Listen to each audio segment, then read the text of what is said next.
Bueno, lo que estamos nosotros viendo actualmente en la discusión para la aprobación de la reforma laboral debiera de ir más allá su discusión incluso en el sentido de que a como se maneja en los diferentes medios de comunicación, pareciera por lo que dicen los medios de comunicación que vendría a cambiar las circunstancias, las condiciones de trabajo para la clase trabajadora, para los obreros, pero si nosotros estudiamos a fondo y vemos cuáles son las causas que motivan la reforma laboral y por lo tanto los efectos y consecuencias, debiera ser una cuestión muy preocupante para toda la sociedad y en particular obviamente para los trabajadores.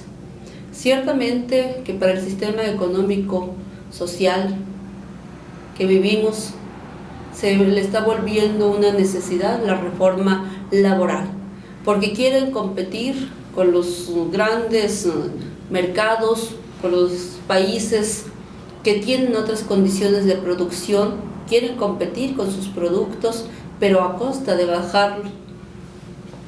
bajarle el salario al empleo, es decir, quieren competir, pero solamente reduciendo una parte de los costos de producción, el salario del obrero, no tecnificándose, no aumentando su capacidad productiva, no consiguiendo y teniendo mejores condiciones de transporte para las mercancías y para la propia población, sino todo se deja caer en las espaldas de los obreros.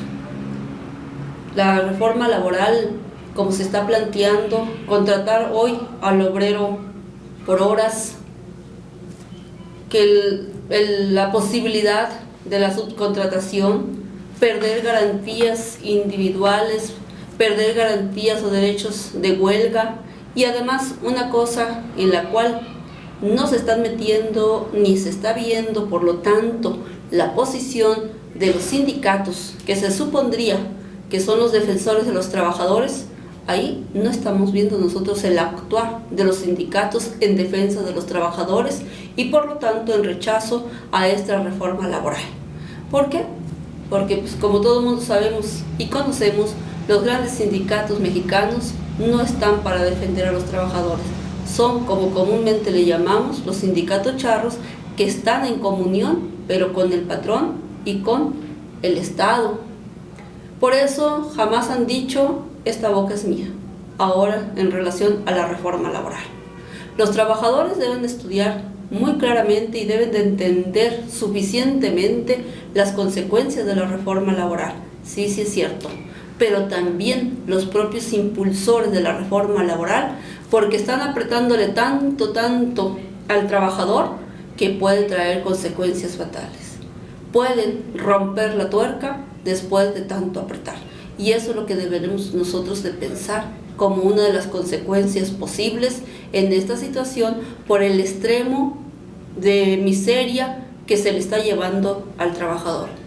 Quieren y están aplicando leyes que en otros países se aplican y que pueden ser buenas en aquel país, pero no están aplicando los mismos salarios que tienen otros países.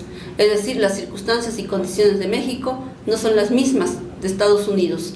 Las circunstancias y condiciones de los trabajadores mexicanos no son las mismas, para desgracia, de los trabajadores mexicanos que de los obreros de Estados Unidos. Y eso no lo están viendo y nos están aplicando una reforma casi igual al que tienen países muy desarrollados, técnicamente muy capacitados y productivos como son los Estados Unidos. Así que las consecuencias por todos lados se tienen que medir y la clase trabajadora tiene que tener claro que la solución está precisamente en su unidad, en su organización y sobre todo en su conciencia política para mantener sus derechos y defender su derecho al empleo y a un empleo bien pagado. En ese sentido también trabaja Antorcha.